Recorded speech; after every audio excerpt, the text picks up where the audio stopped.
Bismillah, di video unboxing tablet yang ini, Xiaomi Redmi Pad SE 8,7 inci, banyak yang bilang mending Advan Tab V8 ya. Ya, saya pun sebetulnya udah lama pengen beli Advan Tab V8 ini, tapi masalahnya kan stoknya susah. Sempat pre-order di official store-nya pun itu makan waktu, katanya perkiraan dikirimnya Mei.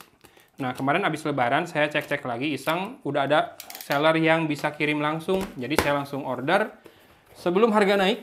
Siapa tahu melemahnya dolar membuat harga naik, tapi mudah-mudahan enggak ya. Ini saya beli dari Sinar Cakrawala di Shopee. Di harga normal sih 1999. Promonya ya paling dikit aja dari Shopee. Pokoknya nggak semurah yang kalau promo di official store yang bisa sampai 1799 ya.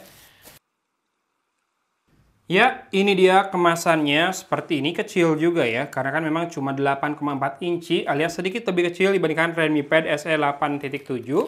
Tapi tentu keunggulannya pertama dari prosesor, ini pakai Helio G99 dibandingkan yang Helio G85. Lumayan jauh ya, leap-nya dari Helio G85 ke G99. G99 udah 6 nanometer, fabrikasinya lebih kencang, lebih hemat juga. Yang ini masih 12 nanometer, Helio G85. Oh, dapat softcase dari seller, hatur nuhun. Kemudian yang ini sudah 4G LTE, ada bisa pakai SIM card berarti ya. Nah itu yang jadi pertanyaan selanjutnya, berarti ini sudah lolos TKDN nih karena sudah bisa pakai jaringan seluler 4G lagi ya. Kalau dilihat di sini ada nomor postelnya tahun 2022. Kok 2022 ya? Karena kalau ngelihat dari penampakannya ini mirip banget sama Aldo Cube i50 apa iPlay 50, lupa saya namanya, yang harganya di atas 2 juta. Yang beda tuh cuma di kapasitas baterai, yang Aldo Cube itu 6 ribuan ya, ini 5500 mAh baterainya. Tapi kalau ngelihat lagi keterangan di boxnya, ini diproduksi atau dibuat di Indonesia. Seperti biasa, Advan itu PT Bangga Teknologi Indonesia, kawasan industri Candi di Semarang, pabriknya ya. Yes, untuk spek lainnya, Helio G99 tentu saja, layarnya IPS, Full HD, RAM-nya 8 GB fisikal, ada ekspansi 8 GB lagi, Android-nya masih 14, storage-nya 128 GB, kameranya 5 megapiksel di depan, di belakang 13 megapiksel. Kalau dibalik kayaknya lebih kece ya. Saya bakal lebih butuh kamera depan kalau di tablet sih, buat video call atau buat meeting online. Tapi ya sudah, kita segera keluarkan untuk cek isi di dalam paket penjualannya dan juga cek build quality ya. Saya udah lama banget nggak megang produk Advan soalnya. Yuk, kita lihat di sini ada tabletnya. Tapi saya skip dulu. Saya lihat kelengkapannya dulu. Packagingnya udah mirip lah dengan beberapa tablet dari brand lain. Yes, di sini ada SIM tray ejector bentuknya seperti ini. Lalu juga kita bisa buka untuk dapat apa di sini? Dapat buku manual dan silika gel. Yes, buku manualnya di sini ada scan barcode untuk customer care-nya.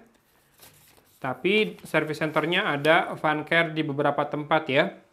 Next ada panduan cepat. Ini adalah buku panduan cepatnya.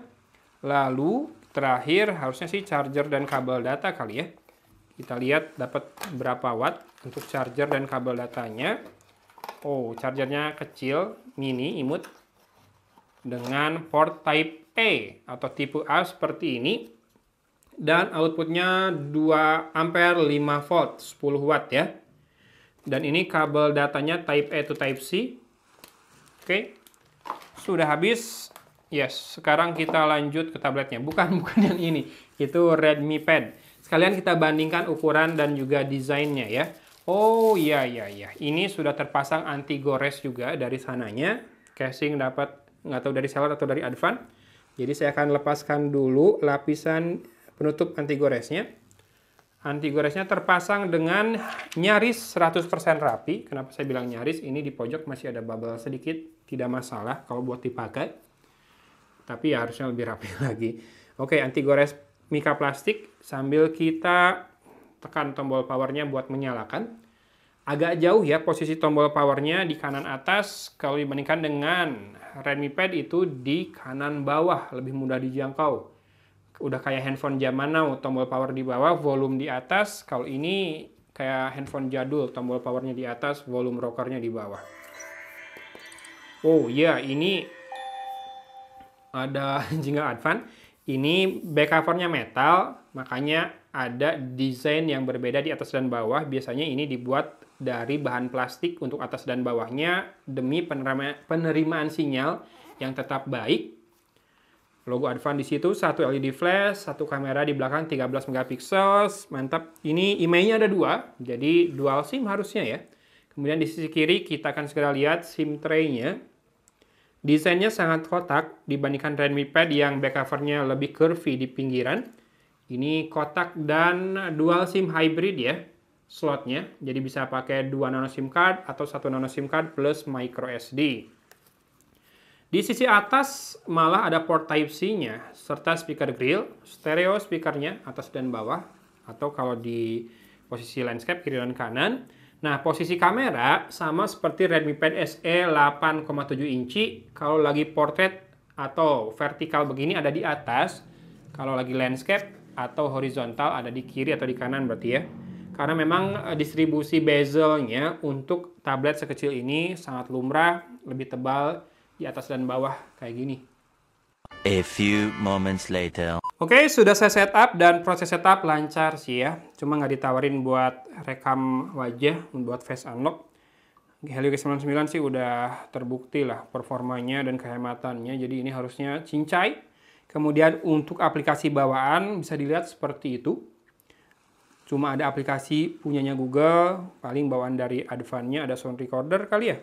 Sama kamera juga mungkin kameranya Google. Sama FM radio ada tetap. KidSpace ada. Ini penting nih kalau buat tablet, apalagi kalau sering dipinjamkan atau dipakai anak ya. Sekarang kita cek untuk about phone-nya.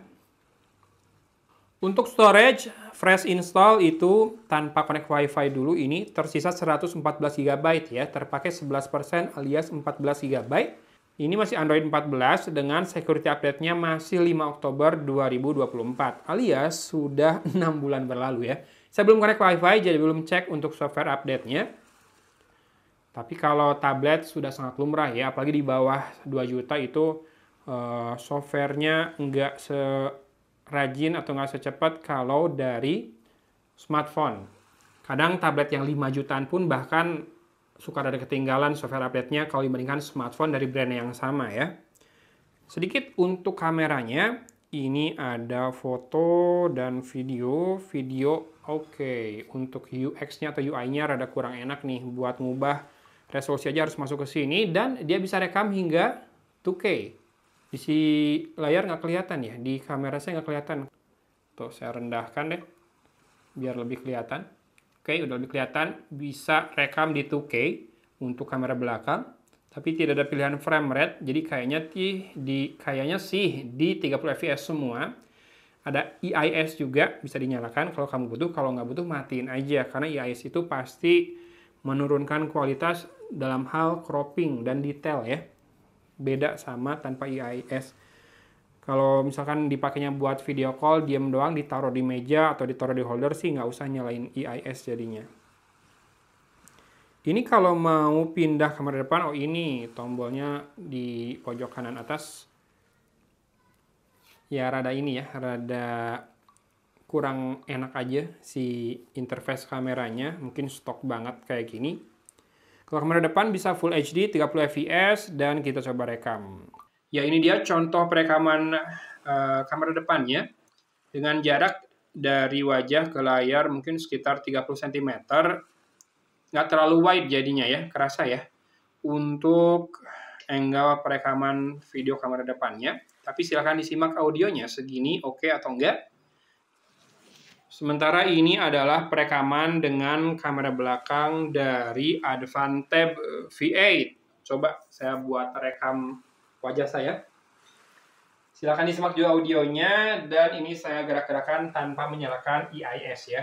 Si resolusi utamanya kan kamera belakang ini 13 megapiksel jadi harusnya udah lumayan banget walaupun ntar saya lupa deh rekamnya ini di 2K apa di Full HD tadi terakhir settingannya. Ya nilai aja kalau gitu ya. Tidak ada mode lain, cuma ada picture dan video. Walaupun masih ada kemungkinan kamu bisa install aplikasi kamera pihak ketiga. Tapi ya sudah, by default cuma ada itu.